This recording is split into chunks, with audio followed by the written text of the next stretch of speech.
मेरा सवाल ये था कि जब वो यूके ने ईयू को लीव किया हैं? था तो आपके क्या ख्याल थे? क्या? जब वो यूके ने ईयू को लीव किया था, ऊंची बोलो जरा।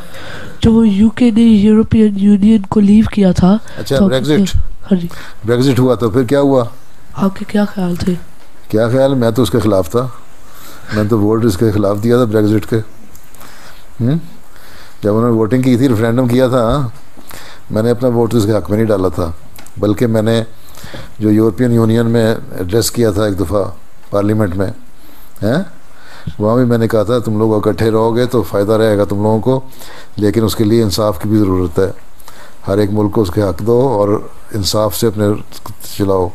लेकिन क्योंकि हर एक के यहाँ अपने अपने वेस्टेड इंटरेस्ट शुरू हो गए थे, हर मुल्क के अपने थे, फिर उन्होंने सही पॉलिसीज़ नहीं बनाई, इकनॉमिक पॉलिसीज़ सही नहीं थी, इसलिए ये होना था। फ्रांस का जो नया एक सदर कैंडिडेट है, पोटेंशियल कैंडिडेट सदर बन रहा है, जो इलेक्शन खड़ा है ना उनका, वो खड़ा हो रहा है, उसने भी यही कहा है कि मैं बन गया तो मैं भी फ्रेग्जिट कर दूंगा। फ्रेग्जिट फ्रांस के लिए, फ्रेग्जिट मतलब फ्रांस का एग्ज़िट, ब्रेग्जिट का मतलब ब्रिटिश एग्ज़िट हो गया ना, तो वहाँ फ्रेग्जिट। फिर जर्मनी वाले, फिर हॉलैंड वाला है वील गेल्डर जो है, वो कहता है मैं भी निकल जाऊँगा। तो यूरोपियन यूनियन टूट जाएगी लगता है अगर इस तरह ही चलते रहे ये लोग।